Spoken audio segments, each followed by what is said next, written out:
ಮಿಮಾಂ ಪ್ರಸುಪ್ತಾಂ ಸಂಜೀವಯತ್ಯಖಿಲಶಕ್ತಿಧರಸ್ವಧಾಮ್ನ ಅನ್ಯಾಂಶ್ಚ ಹಸ್ತಚರಣಶ್ರವಣತ್ವಗಾದೀನ್ ಪ್ರಣಾನ್ನಮೋ ಭಗವತೆ ಪುರುಷಾಯ ತುಭ್ಯಂ ವ್ಯಾಸಾಯ ಅಪ್ರತಿಮೇತಿಹಾಸರಚನೋಲ್ಲಾಸಾಯ ದುರ್ವಾದಿನಾಂ ತ್ರಾಸಾಯ ಅಸಕರಾಯ ಸತ್ಸುಕೃತವಿಶ್ವಾಸಾಯ ದೋಷದೃಶೇ ಭಾಸಾಯಾಮುನರಮ್ಯತೋ ಯಸದೃಶಯಾಸಾಯ ಮಾಸೇವಿನಿ दासाय भयदाय मध्वगृहद्वासाय तुभ्यं नमः व्यासाय भवनाशाय श्रीशाय गुणराशये हृद्याय शुद्धविद्याय मध्वाय च नमो नमः अहं भजे मुदा भजे हृदा भजे सदां भजे कृतालयं कृपालयं हरेः अच्युतालयं हरे वक्षस्थले दृष्ट्वा श्रियं विस्मितवानहं पार्श्वयोर्वयोर्देवीं करे चामरधारिणीं भुजगभोगाभमुद्यम्य हृद्यं निजभुजं दक्षिणं लक्षणाढ्यं ललितमुद्रिक्तविज्ञानमुद्रं भज भजमनन्तविद्यमनपन्तं प्रणतवान् प्राणिनां प्राणनाथं प्रणतिविप्रणये पूर्णबोध गुरुमखिलगुणघ्नं सद्गुणैकादिवासं शमदमपरिनिष्टं सत्त्वनिष्ठं वरिष्ठं सकलसुजनशिष्टं नित्यनिर्धूतकष्टं हयमुखपदनिष्ठं मां भजन्तु प्रपन्नाः विमलसकलगात्रं शुद्धकैवल्यपात्रं शिवगुणगणसान्द्रं भूमिभूषावणीन्द्रं विदितसकलशास्त्रं साधुचित्तं यतीन्द्रं तुरगवदनभाजं नौमि सद्वादिराजं मायी भवैरिणे मध्वरद्धन्तवनचारिणे वचो नकरिणे वादिराजकेसरिणे नमः कामधेनुर्यथा पूर्वं सर्वाभीष्टफलप्रदा तथा खलु वादिराजः श्रीपादो विष्टदः सताम् ॐ नमो वादिराजाय दीर्घदारिद्र्यघातिने राजभोगप्रदाते च नमोऽस्तु जयदायिने कुलव्यास हयग्रीव पदाब्धिपरिसेवकः भावी वायुः वादिराजः कल्पतरुः कामदोऽस्तु नः भूतराज नमस्तुभ्यं वादिराज गुरुप्रिय विद्राव्य सर्वबाधाम्नः सदा त्वां रक्षणं कुरु पूज्याय राघवेन्द्राय सत्यधर्म व्रताय च भजतां कल्पवृक्षाय नमतां कामधेनवे वन्दे वृन्दावनाचार्यं हयग्रीवमुनिं भजे राजपादाम्बुजासक्तम् आनन्दगिरिकानने भवतो दशवर्षाणि पापोऽहम्येन पाठितः नमः विश्वोत्तमतीर्थाख्यः नमस्ते प्रशान्तरूपिणि मध्वमाधवसेवार्थं त्यक्तुं सर्वस्वं सदा वादिराजरुजुत्वं च असाध्यं सदयान्मोहो रामध्यानसमासक्तं मध्वशास्त्रप्रवक्तारं सुब्बराय शर्मणं वन्दे विद्यागुरुं मम नमस्ते गुरुवे तुभ्यं गुरुराजाय तेजसे तस्य वाकमृतं हन्ति विषं संसारसङ्गणकम् आपादमौलिपर्यन्तं गुरूणाम् आकृतिं स्मर्यत्तेन विघ्नाः प्रणश्यन्ति सिद्धन्ति च मनोरथाः पृथ्वीमण्डलमध्यस्थाः पूर्णबोधमतानुगाः वैष्णवा विष्णुहृदयाः तान् नमस्ये गुरुन् मम समस्त सन्मङ्गलानि भवन्तु। कृष्णे गते भगवती शास्तः युत्पथगामिनं तान् भिन्नसेतुम् अद्याहं शास्ति पश्यतमे बलम् इत्युक्त्वा रोषतां राक्षो वयस्यान् ऋषिबालकान् कौशिकी अपौपस्पृश्या वाग्वज्रं विससर्जः इतोल्लङ्घितमर्यादं तक्षकः सप्तमे हनि रक्षति स्म कुलाङ्गारं चोदितो मे पितृद्रुहम्। ಶೃಂಗಿ ಪರೀಕ್ಷಿತ ರಾಜನಿಗೆ ಶಾಪ ಕೊಟ್ಟಂತಹ ಪರಿಯನ್ನು ಭಾಗವತ ವರ್ಣಿಸ್ತದೆ. ಸುಮಾರು ಮಾತುಗಳಿವೆ. ಅದರಲ್ಲಿ ಅವನು ಹೇಳಿದ್ದು ಒಂದು, ಕೃಷ್ಣೇ ಗತೆ ಭಗವತಿ ಶಾಸ್ತಃ ಯುತ್ಪಥಗಾಮಿನಂ. ಕೃಷ್ಣ ಪರಮಾತ್ಮ ಅವತಾರ ಸಮಾಪ್ತಿ ಮಾಡಿ ಕೇವಲ 30 ವರ್ಷ ಆಯ್ತಷ್ಟೇ. ಕೃಷ್ಣೇ ಗತೆ ಭಗವತಿ ಶಾಸ್ತಃ ಯುತ್ಪಥಗಾಮಿನಂ ತಾನ್ ಭಿನ್ನ ಸೇತು ನದ್ಯಾಹಂ ಶಾಸ್ಮಿ ಪಶ್ಯತ ಮೇ ಬಲಂ. ಅಷ್ಟರಲ್ಲಿ ಇಷ್ಟೊಂದು ಅಧರ್ಮ ಅನ್ನುವುದು ಲೋಕದಲ್ಲಿ ವ್ಯಾಪಿಸಿಬಿಟ್ಟಿದೆ. ಯಾರಿಗೂ ಬ್ರಾಹ್ಮಣರ ಮೇಲೆ ಗೌರವ ಇಲ್ಲ, ಬ್ರಾಹ್ಮಣರ ಮೇಲೆ ಯಾರಿಗೂ ಕೂಡ ಭಯವೂ ಇಲ್ಲ. ಕೃಷ್ಣ ಪರಮಾತ್ಮ ಮರೆಯಾಗಿ ಬಿಟ್ಟ, ಬ್ರಾಹ್ಮಣರನ್ನು ಕಾಯುವವರು ಯಾರೂ ಇಲ್ಲ, ಬ್ರಾಹ್ಮಣರನ್ನು ಹೆಂಗೆ ಬೇಕಾದರೂ ಏನು ಬೇಕಾದರೂ ಮಾಡಬಹುದು ಅಂತ ಜನ ತಿಳಿದಿದ್ದಾರೆ. ಅದರ ನಿಜವಾದ ಬ್ರಾಹ್ಮಣ ಹೇಗಿರ್ತಾನೆ ಅನ್ನುವುದನ್ನು ನಾನು ತೋರಿಸ್ತೇನೆ. ಇತ್ಯುಕ್ತ್ವಾ ರೋಷತಾಂ ರಾಕ್ಷ ವಯಸ್ಯಾನ್ ಋಷಿಬಾಲಕಾನ್. ನನ್ನ ಶಕ್ತಿಯನ್ನು ತೋರಿಸ್ತೇನೆ. ಒಬ್ಬ ಬ್ರಾಹ್ಮಣನಾದವನು ಗಾಯತ್ರಿ ಮಂತ್ರದ ಜಪದಿಂದ ಸಿದ್ಧಿಯನ್ನು ಪಡೆದರೆ ಅವನು ಹೇಗಿರ್ತಾನೆ, ಹೇಗೆ ಅವನು ಲೋಕದಲ್ಲಿ ವಿಜೃಂಭಿಸ್ತಾನೆ ಅನ್ನುವುದನ್ನು ತೋರಿಸ್ತೇನೆ ಅಂತ ಹೇಳಿ ಕೈಯಲ್ಲಿ ನೋಡಿ, ಇತ್ಯುಕ್ತ್ವಾ ರೋಷತಃ ರಾಕ್ಷೋ ವಯಸ್ಯಾನ್ ಋಷಿಬಾಲಕಾನ್ ಕೌಶಿಕಿ ಅಪೌಪಸ್ಪೃಶ್ಯ ವಾಗ್ವಜ್ರಂ ವಿಸಸರ್ಜಃ ಅಂತಿದೆ ಇಲ್ಲಿ. ಕೌಶಿಕಿ ಅಂತ ಒಂದು ಪದ ಇದೆ. ಯಾತಕ್ಕೆ ಆಚಾರ್ಯರ ಭಾಷ್ಯ ಅನ್ನುವುದು ಲೋಕೋತ್ತರವಾಯಿತು ಅನ್ನುವುದಕ್ಕೆ ಇದೊಂದು ಸಾಕ್ಷಿ. ಇತ್ಯುಕ್ತವಾ ರೋಷತಾಂ ರಾಕ್ಷೋ, ಅತ್ಯಂತ ಕೋಪಾವಿಷ್ಟನಾಗಿರ್ತಕ್ಕಂಥ ಶೃಂಗಿ ಕೌಶಕಿ ಉಪಸ್ಪೃಶ್ಯ ಅಂತಿದೆ ಇಲ್ಲಿ. ಕೌಶಕಿ ಅಂದರೆ ಏನು ಅಂತ ಭಾಗವತಕ್ಕೆ ಅರ್ಥ ಬರೆದಂಥ ಸುಮಾರು ಜನ, ಶ್ರೀಧರಿಯ ವ್ಯಾಖ್ಯಾನದಿಂದ ಹಿಡಿದು ವಂಶಧರಿಯ ವ್ಯಾಖ್ಯಾನ, ವೀರರಾಘವಾಚಾರ್ಯರ ವ್ಯಾಖ್ಯಾನ, ಎಲ್ಲರೂ ಕೂಡ ಕೌಶಕಿ ಅಂದರೆ ಕೌಶಕಿ ನದಿ ಅಂತ ಬರೆದುಬಿಟ್ರು. ಪಕ್ಕದಲ್ಲಿ ಕೌಶಿಕಿ ನದಿ ಅಂತಿತ್ತು, ಆ ಕೌಶಿಕಿ ನದಿಯಲ್ಲಿ ಹೋಗಿ ಆಚರಣೆ ಮಾಡಿ ಅದಾದಮೇಲೆ ಶಾಪ ಕೊಟ್ಟ, ವಾಗ್ವಜ್ರಂ ವಿಸಸರ್ಜ ಅಂತ. ಆಚಾರ್ಯರು ಕೇಳಿದರು, ಅಲ್ಲಯ್ಯ ಪರೀಕ್ಷಿತ ರಾಜ ಶಮೀಕರ ಆಶ್ರಮಕ್ಕೆ ಯಾಕೆ ಬಂದದ್ದು, ಯಾಕೆ ಬಾಯಾರಿಕೆ ಆಯಿತು, ನೀರು ಬೇಕು ಅಂತ ಬಂದದ್ದು. ಪಕ್ಕದಲ್ಲಿ ಕೌಶಿಕಿ ನದಿ ಹರಿತಾ ಇದ್ದಿದ್ರೆ ಅವನಲ್ಲೇ ನೀರು ಕುಡ್ಕೊಂಡು ಹೋಗಿಬಿಡು, ಅವನು ಅಲ್ಲಿ ಬರ್ತಲೇ ಇರಲಿಲ್ಲ. ಪಕ್ಕದಲ್ಲಿ ಕೌಶಿಕಿ ನದಿ ಹರಿತಿದ್ರೆ ಅವನು ಯಾಕೆ ಶಮೀಕರ ಆಶ್ರಮಕ್ಕೆ ಬರ್ತಾ ಇದ್ದ? ಸ್ವಲ್ಪ ಏನಾದರೂ ವ್ಯಾಖ್ಯಾನ ಬರೆಯುವಾಗ ಹಿಂದೆ ಮುಂದೆ ನೋಡಿ ತಲೆ ಸರಿ ಇಟ್ಕೊಂಡು ವ್ಯಾಖ್ಯಾನ ಬರೀಬೇಕು. ಹೆಂಗಂದ್ರೆ ಹಂಗೆ ಬರೆದ್ರೆ ಹಿಂಗೆ ಆಗೋದು. ಅದಕ್ಕೆ ಆಚಾರ್ಯರಂದರು ಕೌಶಕಿ ಅಂದರೆ ಅದಲ್ಲ ಅರ್ಥ, ಕೌಶಕಿ ಕುಶಪಾಣಿಹಿ ಅಂತ ಬರೀತಾರೆ ಆಚಾರ್ಯರು. ಕೌಶಿಕಿ ಅಂದರೆ ಕೈಯಲ್ಲಿ ದರ್ಭೆಯನ್ನು ಹಿಡಿದು ಅಂತ ಅರ್ಥ. ಅದಕ್ಕೆ ಕುಶಪಾಣಿಹಿ ಅಂತ ಅಲ್ಲ ಆಚಮನವನ್ನು ಮಾಡಿ ಕೈಯಲ್ಲಿ ದರ್ಭೆಯನ್ನು ಹಿಡಿದು ಅರ್ಥಾತ್ ಪವಿತ್ರವನ್ನು ಧರಿಸಿ ಅವನು ವಾಗ್ವಜ್ರಂ ವಿಸಸರ್ಜ, ವಾಕ್ ಮಾತು ಅನ್ನುವಂಥ ವಜ್ರಾಯುಧವನ್ನು ಪ್ರಯೋಗ ಮಾಡಿದೆ. ಏನು ಪ್ರಯೋಗ ಮಾಡಿದ್ದು? ಇತೋಲಂಘಿತ ಮರ್ಯಾದಂ ತಕ್ಷಕಂ ಸಪ್ತಮೇಹನಿ ರಕ್ಷತೆ ಸ್ಮ ಕುಲಾಂಗಾರಂ ಚೋದಿತೋಮೆ ಪಿತೃದ್ರೋಹಂ. ನನ್ನ ತಂದೆಯ ಸಾವಿಗೆ ಅಂದರೆ ನನ್ನ ತಂದೆಗೆ ಅವಮರ್ಯಾದೆ ಮಾಡಿದ್ದು ಅಂತ. ಬ್ರಾಹ್ಮಣರಿಗೆ ಅವಮರ್ಯಾದೆ ಮಾಡೋದು ಅಂದರೆ ಒಂದು ರೀತಿಯಲ್ಲಿ ಕೊಂದ ಹಾಗೆ ಅಂತ. ಹಾಗಾಗಿ ನನ್ನ ತಂದೆಗೆ ಅಪಮರ್ಯಾದೆ ಮಾಡಿದಂತಹ ಕೊರಳಿಗೆ ಸತ್ತ ಹಾವನ್ನು ಹಾಕಿ ಅವರಿಗೆ ಈ ರೀತಿಯಾಗಿರ್ತಕ್ಕಂತಹ ಒಂದು ರೀತಿಯಲ್ಲಿ ಲೋಕದ ದೃಷ್ಟಿಯಲ್ಲಿ ಅವರಿಗೆ ಹಿಂಸೆಯನ್ನು ಮಾಡಿದಂತಹ ಯಾರು ಪರೀಕ್ಷಿತ ರಾಜ ಇದ್ದಾನೆ, ಇತೋ ಲಂಘಿತ ಮರ್ಯಾದಂ ಉಲ್ಲಂಘಿತ ಮರ್ಯಾದೆಯನ್ನು ಉಲ್ಲಂಘನೆ ಮಾಡಿದ್ದಾನೆ. ಇವತ್ತಿನಿಂದ ಸಪ್ತಮೇಹನಿ 7ನೇ ದಿನಕ್ಕೆ ತಕ್ಷಕ ಅನ್ನುವಂಥ ಸರ್ಪ, ಅವನು ಬಹಳ ಬುದ್ಧಿವಂತ. ಬೇರೆ ಸರ್ಪಗಳೆಲ್ಲವೂ ಕೂಡ ಸಾಯ್ತವೆ, ತಕ್ಷಕ ಅನ್ನುವವ ಸಾಯುವುದಿಲ್ಲ. ಅವ ಆ ಅಮೃತವನ್ನು ಪಾನ ಮಾಡಿದಂಥ ಸರ್ಪ, ಆದ್ದರಿಂದ ಅವನು ಸಾಯುವುದಿಲ್ಲ. ಇಂದ್ರದೇವರ ಅಭಯ ಇದೆ ಅವನಿಗೆ.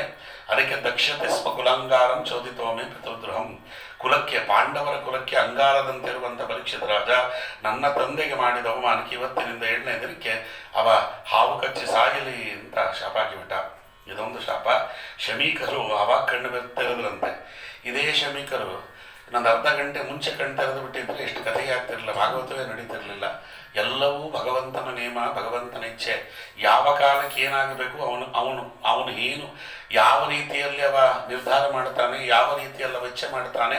ಇಚ್ಛಾ ಮಾತ್ರ ಪ್ರಭೋ ಸೃಷ್ಟಿ ಅಂತ ತೃಣಮಪಿ ನ ಚಲತಿ ತೇನವಿನ. ಒಂದು ಹುಲ್ಲು ಕಡ್ಡಿ ಅಲ್ಲಾಡಬೇಕಾದರೂ ಭಗವಂತನ ಇಚ್ಛೆ ಇರಬೇಕು ಅಂತ ಅವಾಗ ಕಣ್ಣು ತೆಗೆದರು.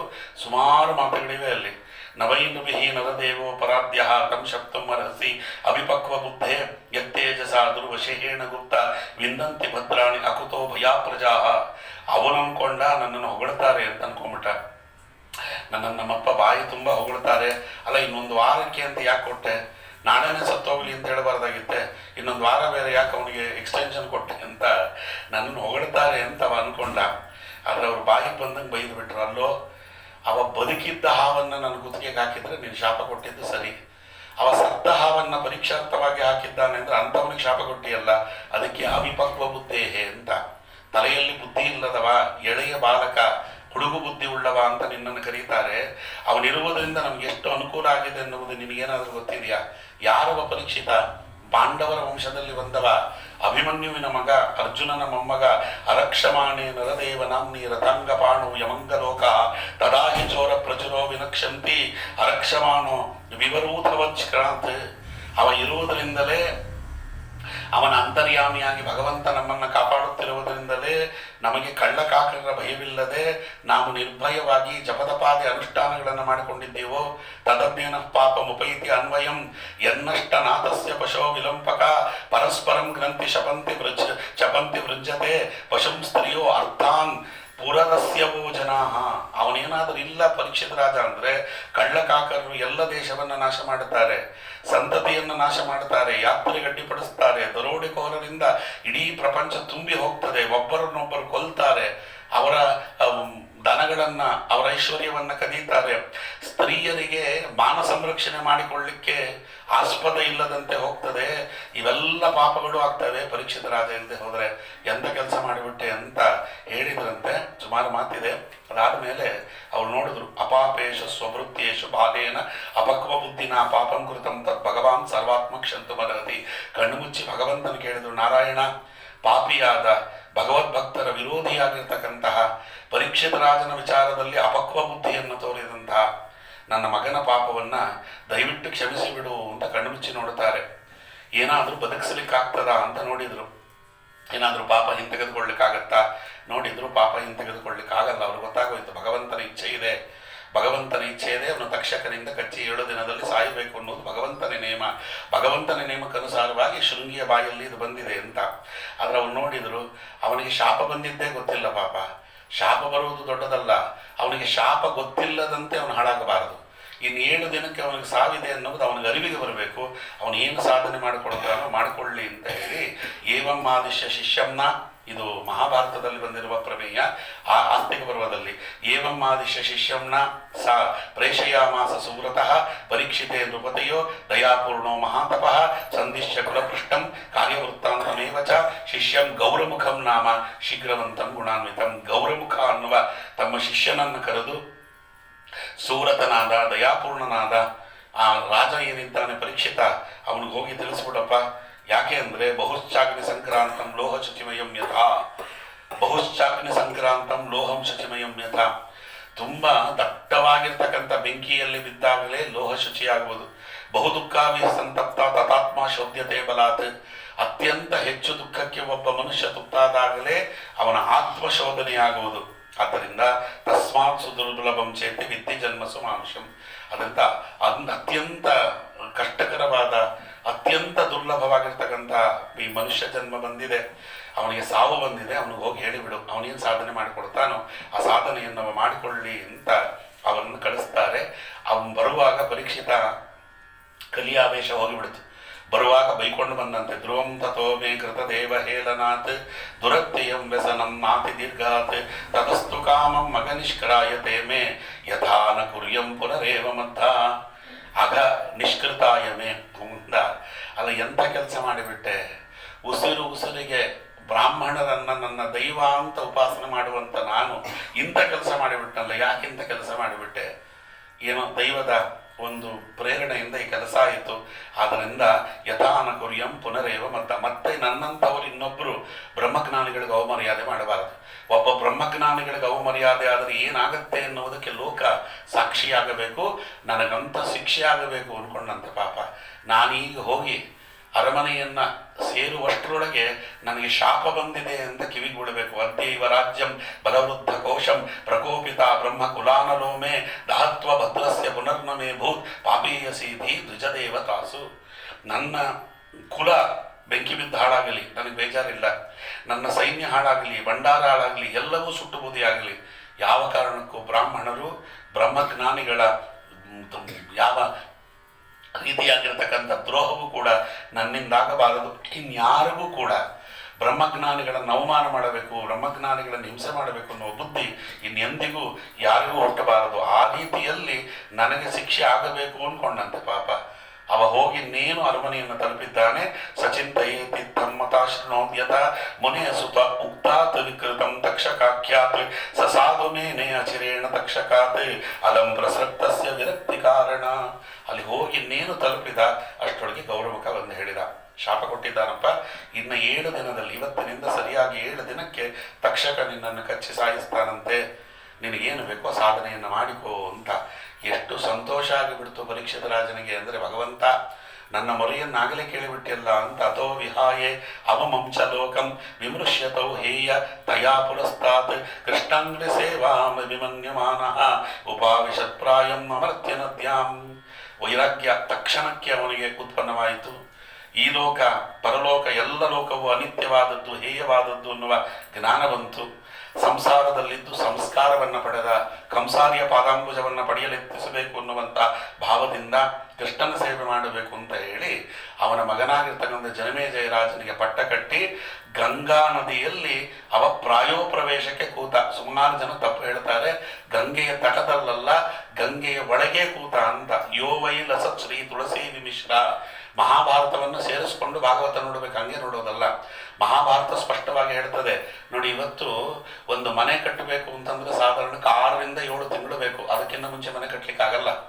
ಪರಿಸ್ಥಿತಿ ಆಗಿದೆ. ಎಷ್ಟೇ ಒಳ್ಳೆ ಹಣ ಇಟ್ಟುಕೊಂಡಿದ್ರು, ಏನೇ ಕೆಲಸಗಾರರು ಚೆನ್ನಾಗಿದ್ದರು, ಎಲ್ಲವೂ ನಮಗೆ ಸುಸೂತ್ರವಾಗಿದ್ದರು, 6 ತಿಂಗಳು ಬೇಕೇ ಬೇಕಾಗ್ತದೆ.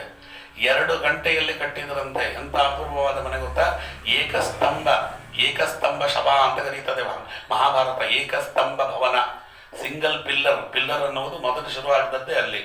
ಗಂಗಾ ನದಿಯೊಳಗಿಂದ ಏಕಸ್ತಂಭವನ್ನು ತೆಗೆದು ಅದರ ಮೇಲುಗಡೆ ಸುಮಾರು ಜನ, ಎಷ್ಟು ಜನ ಬೇಕಾದರೂ ಬಂದು ಕೂಡಬಹುದು.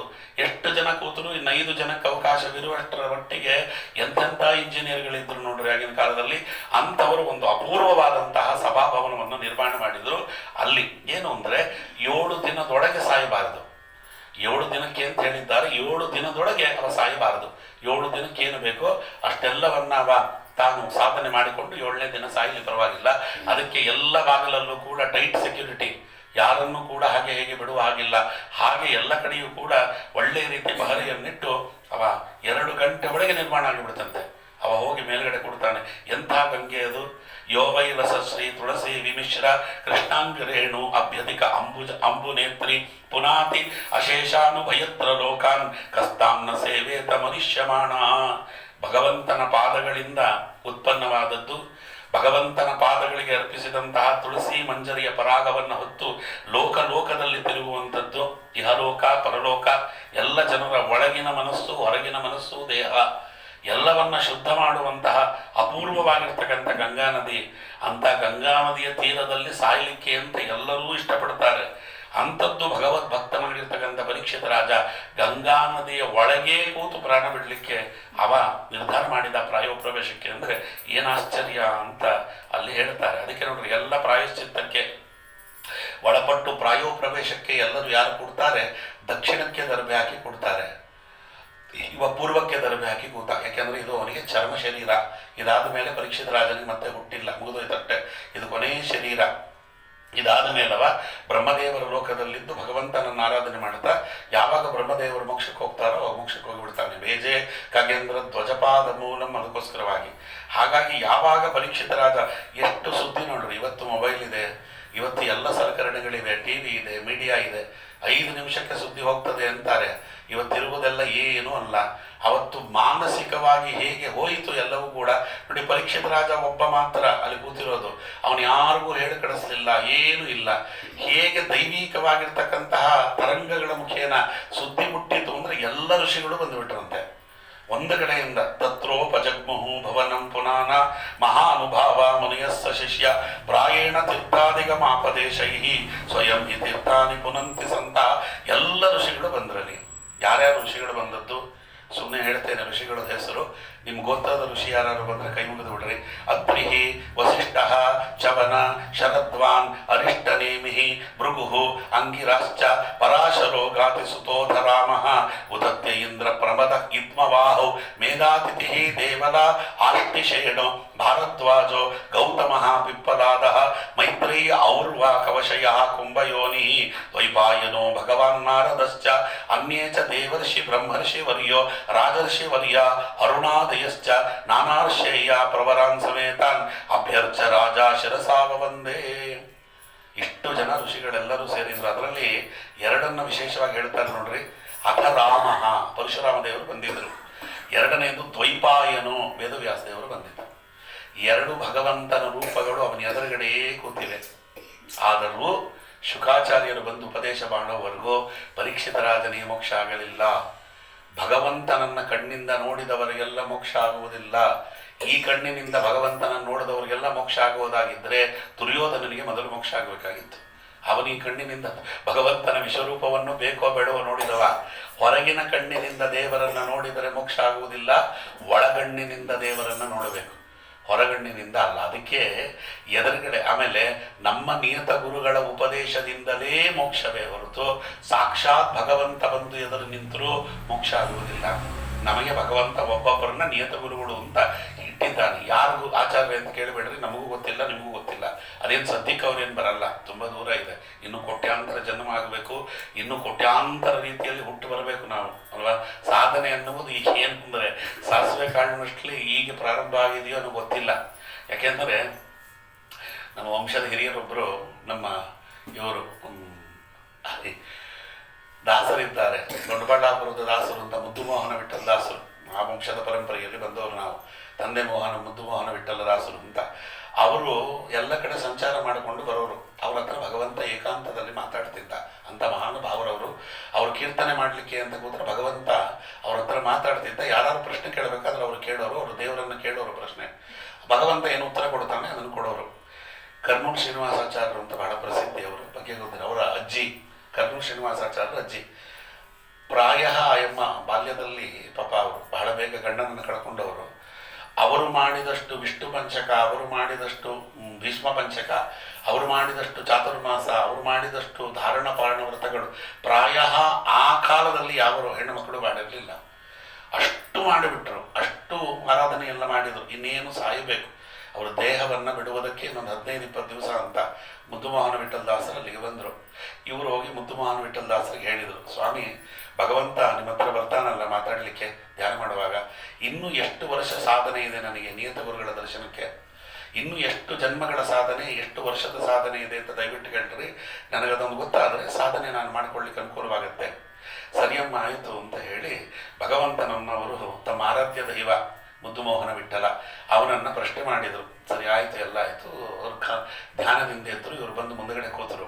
ಮುಂದೆ ಕೂತು, ಸ್ವಾಮಿ ಇನ್ನು ಎಷ್ಟು ವರ್ಷ ನಾನು, ಇನ್ನು ಎಷ್ಟು ಜನ್ಮದಲ್ಲಿ ಎಷ್ಟು ವರ್ಷ ಸಾಧನೆ ಮಾಡಬೇಕಂತೆ ಅಪರೋಕ್ಷ ಜ್ಞಾನ ಪಡೀಲಿಕ್ಕೆ ಅಂತ ಅವರಂದರು. ಬೇಜಾರು ಮಾಡ್ಕೊಡಲ್ವಾ, ಒಂದು ಮಾತು ಹೇಳ್ತೀನಿ. ಭಗವಂತ ಹೇಳಿದ ಏನು ಅಂದರೆ, ನಿನ್ನ ಸಾಧನೆ ಇನ್ನೂ ಶುರುನೇ ಆಗಿಲ್ಲ ಅಂತ ಹೇಳಿದ್ರು. ಅವರಿಗೆ ಹಂಗಾಗಿಬಿಟ್ರೆ ನಮ್ಮಂಥವ್ರ ಪರಿಸ್ಥಿತಿ ಏನು? ಜೀವನ ಪರ್ಯಂತ ಬರೀ ವ್ರತ ನೇಮಗಳಲ್ಲಿ ಕಳೆದಂಥ ಪುಣ್ಯಾತ್ಗಿತ್ತಿ ಅವಳಿಗೆ ಭಗವಂತ ಹೇಳ್ದ ನಿನ್ನ ಸಾಧನೆಯೇ ಶುರು ಆಗಿಲ್ಲ, ಇನ್ನು ನಾವು ಕಾಫಿ ಉಪ್ಪಿಟ್ಟಿನ ಸಂಸಾರದವರು ನಮ್ಮನ್ನು ಕರ್ಕೊಂಡೋಗಿ ಸತ್ಯಲೋಕದಲ್ಲಿ ಕುಡಿಸ್ತಾರೆ, ಇನ್ನು ಕರ್ಕೊಂಡೋಗಿ ಅಲ್ವಾ. ಇದಕ್ಕೆ ಎಷ್ಟೋ ಜನ್ಮಗಳಿವೆ. ಆ ಜನ್ಮದಲ್ಲಿ ಯಾವುದೋ ಒಂದು ಜನ್ಮದಲ್ಲಿ ಧರ್ಮಕರ್ಮ ಹರಿತಾ ಇರುವಾಗ ಒಂದು ಜನ್ಮದಲ್ಲಿ ಭಗವಂತ ನಿಯತ ಗುರುಗಳನ್ನು ಕಳಿಸಿಕೊಡ್ತಾನೆ. ನಿಯತ ಗುರುಗಳು ಬಂದು ರಾಮ ಶಬ್ದವನ್ನು ಹೇಳಲ್ಲ, ABCD ಕಳಿಸಲ್ಲ, ಆ ಈ ಕಳಿಸಲ್ಲ. ಅವರು ಬಂದು ಅಪರೋಕ್ಷ ಜ್ಞಾನವನ್ನು ಮಾಡಿಸ್ತಾರೆ. ನಮ್ಮ ಬಿಂಬರೂಪ ಯಾವುದು, ನಮಗಿರುವಂತಹ ಮಂತ್ರ ಯಾವುದು, ನಾವು ಉಪಾಸನೆ ಮಾಡಬೇಕಾಗಿರ್ತಕ್ಕಂಥ ದೈವ ಅದರ ರೂಪ, ಅದರ ಮಂತ್ರ, ನಮ್ಮ ಉಪಾಸನೆಗಿರುವಂಥ ಗ್ರಂಥ, ನಮ್ಮ ಉಪಾಸನೆಗಿರುವಂಥ ಕ್ಷೇತ್ರ ಎಲ್ಲವೂ ಇದೆ. ಇದು ನಮ್ಮ ಕ್ಷೇತ್ರ ಅಲ್ಲದೆ ಇರ್ಬೋದು, ಒಬ್ಬೊಬ್ಬರಿಗೆ ಅವರವರ ಸಾಧನಾ ಕ್ಷೇತ್ರ ಅಂತ ಇರ್ತದೆ. ಅದಕ್ಕೆ ನೋಡ್ರಿ, ಎಲ್ಲಿ ರಾಘವೇಂದ್ರ ಸ್ವಾಮಿಗಳು ಅವತಾರ ಮಾಡಿದ್ದು ಎಲ್ಲಿ? ಅವ್ರು ಅವತಾರ ಮಾಡಿದ್ದು ಕುಂಭಕೋಣದಲ್ಲಿ. ಅವ್ರು ಹೋಗಿ ನೆಲೆ ನಿಂತಿದ್ದಲ್ಲಿ, ಅವ್ರು ನೆಲೆ ನಿಂತಿದ್ದು ಮಂತ್ರಾಲಯದಲ್ಲಿ. ಯಾಕಲ್ಲಿ ನೆಲೆ ನಿಂತರು ಅಂದ್ರೆ ಅದು ಅವರ ಕಾರ್ಯಕ್ಷೇತ್ರ. ಅವತಾರ ಮಾಡಿದ್ದು ವಾದಿರಾಜರು ಹೂವಿನಕೆರೆಯಲ್ಲಿ. ಅಲ್ಲಿ ನೆಲೆ ನಿಂತದ್ದು ಪ್ರಪ್ರಥಮವಾಗಿ ಉಡುಪಿಯ ಸಂಸ್ಥಾನದಲ್ಲಿ. ಉಡುಪಿ ಸರಿಹದ್ದನ್ನು ಬಿಟ್ಟು ಉತ್ತರ ಕರ್ನಾಟಕದ ಕಡೆ ಬಂದು ನಿಂತವರು ವಾದಿರಾಜರೇ. ಅವರು ಸೋದೆಯಲ್ಲಿ ತಾವು ವೃಂದಾವನಸ್ಥರಾದರು. ಯಾಕೆ ವೃಂದಾವನಸ್ಥರಾದರು? ಅದು ಅವರ ಕಾರ್ಯಕ್ಷೇತ್ರ. ಹಾಗೆ ಎಲ್ಲಿ ಅವತಾರ ಮಾಡಿದ್ದರು ಗೌತಮ ತೀರ್ಥರು, ಎಲ್ಲವರು ವೃಂದಾವನಸ್ಥರಾದರು. ಹಾಗೆ ಒಬ್ಬೊಬ್ಬರು ಎಲ್ಲೆಲ್ಲಿ ವೃಂದಾವನಸ್ಥರಾಗ್ತಾರೆ ಅದು ಅವರ ಕಾರ್ಯಕ್ಷೇತ್ರ. ನಮಗೆ ಯಾಕೆ ಸಿದ್ಧಿ ಬರಲಿಲ್ಲ ಅಂತಂದ್ರೆ ಇದು ನಮ್ಮ ಕಾರ್ಯಕ್ಷೇತ್ರ ಅಲ್ಲದೆ ಇರಬಹುದು. ನಮ್ಮ ಕಾರ್ಯಕ್ಷೇತ್ರ ಯಾವುದೋ ಇರ್ತದೆ. ಯಾವ ಕಾರ್ಯಕ್ಷೇತ್ರ ನಮಗೆ ಗೊತ್ತಿಲ್ಲ. ಯಾವ ಭಗವಂತನ ರೂಪವನ್ನು ಉಪಾಸನೆ ಮಾಡಬೇಕು ನಮಗೆ ಗೊತ್ತಿಲ್ಲ. ಯಾವುದು ನಮ್ಮ ಉಪಾಸ್ಯ ಗ್ರಂಥ ನಮಗೆ ಗೊತ್ತಿಲ್ಲ. ಎಲ್ಲರಿಗೂ ಭಾಗವತ ಉಪಾಸ್ಯ ಗ್ರಂಥ ಆಗಿರಬೇಕಾಗಿಲ್ಲ. ಕೆಲವರಿಗೆ ಮಹಾಭಾರತ, ಕೆಲವರಿಗೆ ವಿಷ್ಣು ಸಹಸ್ರನಾಮ, ಒಬ್ಬೊಬ್ಬರಿಗೆ ಒಂದೊಂದು ಉಪಾಸ್ಯ ಗ್ರಂಥ ಇರ್ತದೆ. ಉಪಾಸ್ಯ ಗುರುಗಳು ಯಾರು ಗೊತ್ತಿಲ್ಲ. ಇವೆಲ್ಲವನ್ನ ತಿಳಿಸಿಕೊಡ್ತಾರೆ. ಅವರು ಬಂದು ತಿಳಿಸಿಕೊಟ್ಟು ಒಳಗಿರುವ ಭಗವಂತನ ದರ್ಶನ ಮಾಡಿಸಿ, ಭಗವಂತನನ್ನು ಹೇಗೆ ಪ್ರಾರ್ಥನೆ ಮಾಡಬೇಕು ಅನ್ನುವುದನ್ನು ತೋರಿಸಿ, ಒಂದ್ಸತಿ ನನ್ನ ಕಣ್ಣೆದುರುಗಡೆ ಪ್ರಾರ್ಥನೆ ಮಾಡು ಅಂತ ಪ್ರಾರ್ಥನೆ ಮಾಡಿಸಿ, ಇದೇ ರೀತಿಯಲ್ಲಿ ನೀನು ಸಾಧನೆ ಮಾಡಿಕೊಂಡಿರಪ್ಪ ಅಂತ ಹೇಳಿ ಅವ್ರು ಹೋಗಿಬಿಡ್ತಾರೆ ಅಷ್ಟೇ. ಅವರೇನು ಜಾಸ್ತಿ ಹೊತ್ತು ನಿಲ್ಲಲ್ಲ. ಇಲ್ಲಿ ಹೇಗೆ ಶುಕಾಚಾರ್ಯರು ಬಂದು ಪರೀಕ್ಷಿತ ರಾಜನಿಗೆ ಎಲ್ಲವನ್ನು ಉಪದೇಶ ಮಾಡಿ, ಪರೀಕ್ಷಿತ ರಾಜ ಜೀವ ಬಿಡೋವರೆಗೂ ಅವ್ರೇನಿರಲಿಲ್ಲ. ಉಪದೇಶ ಮಾಡೋದು ಮಾಡಿದ್ದೀನಪ್ಪ, ಇನ್ನು ಮುಂದೆ ನೀನು ಉಪಾಸನೆ ಮಾಡ್ಕೊ ಅಂತ ಹೋಗಿಬಿಡ್ತಾರೆ ಅವರು. ಹಾಗೆ ಅದು ನಿಯತ ಗುರುಗಳು ಮಾಡೋದು. ಯದ್ಯಪಿ ಎರಡು ಭಗವಂತನ ರೂಪಗಳು ಎದುರುಗಡೆ ಇದ್ದರೂ ಪರೀಕ್ಷಿತ ರಾಜನಿಗೆ ಮೋಕ್ಷ ಆಗಲಿಲ್ಲ. ಅವರು ಬಂದು ಶುಕಾಚಾರ್ಯರು ಉಪದೇಶ ಮಾಡಿದ ಮೇಲೆಯೇ ಅವನಿಗೆ ಮೋಕ್ಷ ಆದದ್ದು. ಅದಕ್ಕೆ ಅವನು ಎಲ್ಲ ಋಷಿಗಳನ್ನು ಕೈ ಮುಗಿದು ಕೇಳಿದ.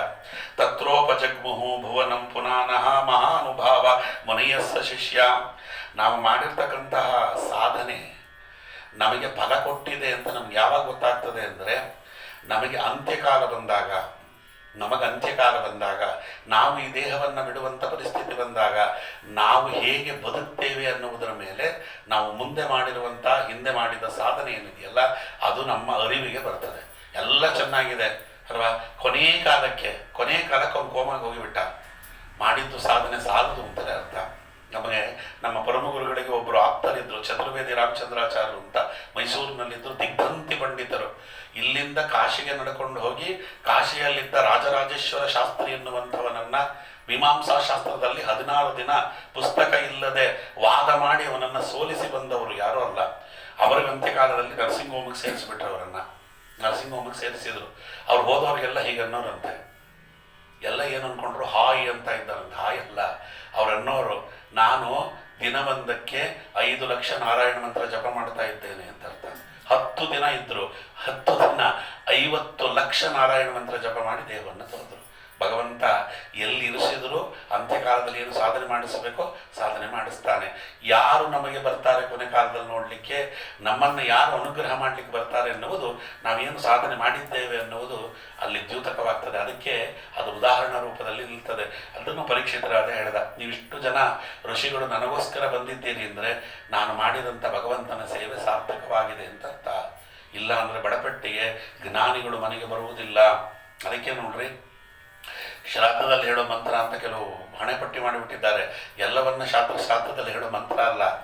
ಅದಕ್ಕೇನು ಯದೀಪ್ಸಸಿ ಮಹಾರಾಜ ಸರ್ವತೀರ್ಥಾವಗಾಹನಂ ವಿಪ್ರಪಾದ ವಿನಿರ್ಮುಕ್ತ ತೋಯಂ ಶಿರಸಿ ಧಾರ್ಯ, ಅದನ್ನು ಶ್ರಾದ್ದದಲ್ಲೇ ಹೇಳಬೇಕು ಅನ್ಕೊಂಡ್ಬಿಟ್ಟಿದ್ದಾರೆ. ಇಲ್ಲ, ನೀವು ಯಾವಾಗ ಬ್ರಾಹ್ಮಣರ ಪಾದ ತೊಳೆದರೂ ಈ ಮಂತ್ರವನ್ನು ಹೇಳಬೇಕು. ಯದೀಪ್ಸಸಿ ಮಹಾರಾಜ ಸರ್ವತೀರ್ಥಾವಗಾಹನಂ, ಪ್ರಪಂಚದಲ್ಲಿ ಎಷ್ಟು ತೀರ್ಥಗಳಿವೆ ಅದರಲ್ಲಿ ಅವಗಾಹನ ಸ್ನಾನ ಮಾಡಿದರೆ ಏನು ಪುಣ್ಯ ಬರ್ತದೆ. ಒಬ್ಬ ಬ್ರಹ್ಮಜ್ಞಾನಿಗಳ ಪಾದ ತೊಳೆದು ಅದರ ನೀರನ್ನು ತಲೆಯ ಮೇಲೆ ಸಿಂಪಡಿಸಿಕೊಂಡ್ರೆ ಆ ಪುಣ್ಯವನ್ನು ಸ್ವಾಮಿ ಕೊಡ್ತಾನೆ. ವಿಪ್ರೌಗ ದರ್ಶನ ಸದ್ಯ ಕ್ಷೀಯಂತೆ ಪಾಪರಾಶಯ ವಂದನಾನ್ ಮಂಗಲಾಂಬಾಪ್ತಿ ಅರ್ಚನಾದಚ್ಯುತಂ ಪದಂ. ಇದು ಎಲ್ಲವೂ ಕೂಡ ಹೇಳಬೇಕಾದ ನೋಡಿ. ವಿಪ್ರೌಗ ದರ್ಶನ ಸದ್ಯ, ಅವನನ್ನ ನೋಡಿದ ತಕ್ಷಣ ಕ್ಷೀಯಂತೆ ಪಾಪರಾಶಯ, ನಮ್ಮ ಜನ್ಮ ಜನ್ಮಾಂತರದ ಪಾಪಗಳು ಅವನ ದರ್ಶನ ಮಾತ್ರದಿಂದಲೇ ಹೋಗಿಬಿಡ್ತದೆ. ವಂದನಾನ್ ಮಂಗಲಾಂ ವಾಪ್ತಿ, ನಮಸ್ಕಾರ ಮಾಡ್ರಿ ಮಂಗಲವಾಗ್ತದೆ. ಅರ್ಚನಾ ಅಚ್ಯುತಂ ಪದಂ, ಅವನನ್ನು ಅರ್ಚನೆ ಮಾಡಿದರೆ ಅರ್ಘ್ಯಪಾದ್ಯಾದಿಗಳಿಂದ ನಮ್ಮ ಯೋಗ್ಯತೆ ಇದ್ದರೆ ಭಗವಂತ ಮೋಕ್ಷವನ್ನು ಕೊಡ್ತಾನೆ. ಇಲ್ಲ, ಮೋಕ್ಷಕ್ಕೆ ಹೋಗುವ ದಾರಿಯನ್ನಾದರೂ ತೋರಿಸ್ತಾನೆ ಅಂತ. ಅಂಥ ಜ್ಞಾನಿಗಳು ಬಡಪಟ್ಟಿಗೆ ಬರುವುದಿಲ್ಲ. ಅದಕ್ಕೆ ಒಬ್ಬ ಒಳ್ಳೆ ಜ್ಞಾನಿ ನಮ್ಮ ಮನೆಗೆ ಬರಬೇಕಾದ್ರೆ, ಯಾರಾದರೂ ಒಬ್ಬ ಒಳ್ಳೆ ಜ್ಞಾನಿ, ಒಬ್ಬ ಒಳ್ಳೆ ವೈಷ್ಣವ ನಮ್ಮ ಮನೆಗೆ ಬರಬೇಕಾದ್ರೆ ಏನು ಪುಣ್ಯ ಮಾಡಿರಬೇಕು? ಅದಕ್ಕೆ ಲಕ್ಷ್ಮೀದೇವಿ ಕೇಳ್ತಾಳೆ ಪದ್ಮಪುರಾಣದಲ್ಲಿ ಭಗವಂತನಿಗೆ, ಒಬ್ಬ ಒಳ್ಳೆಯ ಜ್ಞಾನಿ, ಒಬ್ಬ ಬ್ರಹ್ಮಜ್ಞಾನಿ, ಒಬ್ಬ ಒಳ್ಳೆಯ ವೈಷ್ಣವ ಯಾರದ್ದಾದರೂ ಮನೆಗೆ ಬಂದು ಅನುಗ್ರಹ ಮಾಡಬೇಕಂದ್ರೆ ಏನು ಪುಣ್ಯ ಮಾಡಿರಬೇಕು ಸ್ವಾಮಿ ಅಂತ. ಭಗವಂತ ಏನು ಹೇಳಿದ ಗೊತ್ತಾ? ಕೋಟಿ ಜನ್ಮ ಸಮುತ್ತೇನ ಪುಣ್ಯ ನೈವ ಹಿ ಲಭ್ಯತೆ.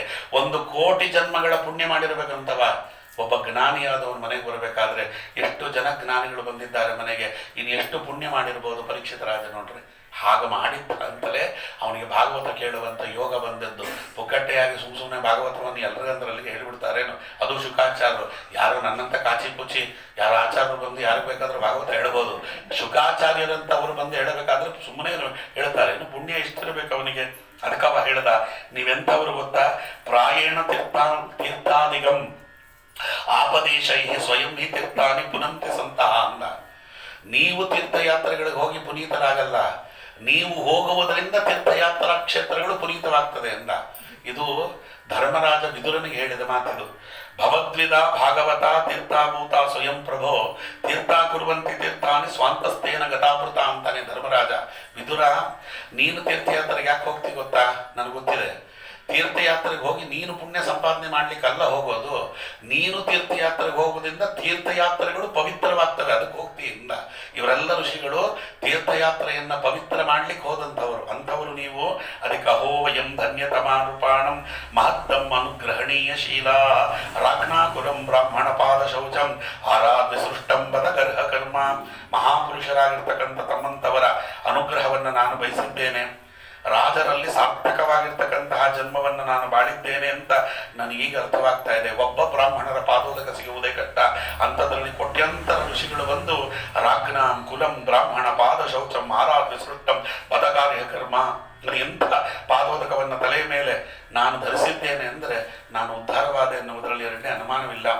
ಪುನಶ್ಚ ಭೂಯಾ ಭವತ್ಯನಂತೆ ರತಿಪ್ರಸಂಗ ತದಾಶ್ರಯೇಶು ಮಹತ್ಸು ಯಾಯಾಂ ಉಪಯಾಮಿ ಸೃಷ್ಟಿಂ ಮೈತ್ರಸ್ತು ಸರ್ವತ್ರ ನಮೋ ದ್ವಿಜೇಭ್ಯ. ಈ ಜನ್ಮದಲ್ಲಿ ಮಾತ್ರ ಅಲ್ಲ, ಇನ್ನೇನಾದರೂ ಭಗವಂತ ನನಗೆ ಬೇರೆ ಜನ್ಮ ಕೊಟ್ಟಿದ್ರು ಕೂಡ ಜನ್ಮ ಜನ್ಮದಲ್ಲಿಯೂ ನನ್ನ ಮನಸ್ಸು ಭಗವಂತನಲ್ಲಿ ಆಸಕ್ತವಾಗಲಿ ಅಂತ ಆಶೀರ್ವಾದ ಮಾಡಿ ಇಂದ. ಅಷ್ಟು ಜನ ಬಂದಿದ್ದರಲ್ಲ, ಕೇಳ್ಬೋದಾಗಿತ್ತು. ಅವನು ಯಾರೋ 7 ವರ್ಷದ ಹುಡುಗ ಒಬ್ಬ ಶಾಪ ಕೊಟ್ಟಿದ್ದಾನೆ, ಇಷ್ಟು ಜನ ಋಷಿಗಳಿದ್ದೀರಿ, ಆ ಶಾಪ ತೆಗೆದಾಕರಿ ಅಂತ ಕೇಳ್ಬೋದಾಗಿತ್ತಲ್ಲ, ಕೇಳಲಿಲ್ಲ. ಅವನು ಕೇಳಿದ್ದಿಷ್ಟೇ, ರತಿ ಪ್ರಸಂಗಶ್ಚ ತದಾಶ್ರಯೇಶು ಭಗವತೀಶು ಮಹತ್ಸು ಯಾಂ ಉಪಯಾಮಿ ಸೃಷ್ಟಿಂ. ಭಗವಂತನಲ್ಲಿ ನನ್ನ ಮನಸ್ಸು ಆಸಕ್ತವಾಗಬೇಕು. ಪುನಶ್ಚ ಭೂಯಾತ್ ಭವತಿ ಅನಂತೆ. ಸಾವಿರಾರು ಜನ್ಮವನ್ನು ಕೊಡ್ರಿ, ನನಗೇನು ಬೇಜಾರಿಲ್ಲ. ಭಗವಂತ ಇನ್ನೂ ಲಕ್ಷಾಂತರ ಕೋಟ್ಯಾಂತರ ಜನ್ಮ ಕೊಡಲಿ. ಯಾವ ಜನ್ಮದಲ್ಲಿ ಹುಟ್ಟು ಬಂದರೂ ಕೂಡ ಭಗವಂತನಲ್ಲಿ ನನ್ನ ಮನಸ್ಸು ಆಸಕ್ತವಾಗಬೇಕು ಅನ್ನುವಂತೆ ಆಶೀರ್ವಾದ ಮಾಡಿದ್ದೆ. ಇದು ಪ್ರಹ್ಲಾದರಾಜನ ಮಾತು. ಪ್ರಹ್ಲಾದರಾಜರು ವಾಮನ ಪುರಾಣದಲ್ಲಿ ಮತ್ತು ವಿಷ್ಣು ಪುರಾಣದಲ್ಲಿ ಇದನ್ನು ಕೇಳ್ತಾರೆ. ನಾಥ ಯೋನಿ ಸಹಸ್ರೇಶು ಯೇಷು ಯೇಷು ವೃಜಾಮ್ಯಹಂ ತೇಷತೆ ನಚ್ಯುತಾ ಭಕ್ತಿ ಅಚ್ಯುತಾಸ್ತು ಸದಾ ತ್ವಯಿ ಯಾ ಪ್ರೀತಿರ ವಿವೇಕಿಕಾನಂ ವಿಷಯೇಶ್ವನ ಪಾಯಿನಿ ತ್ವಾಂ ಅನುಸ್ಮರತ ಸಾಮೆ ಹೃದಯಾನ್ಮಾಪಸತ್ವತು. ಪ್ರಹ್ಲಾದರಾಜರು ಕೇಳಿದ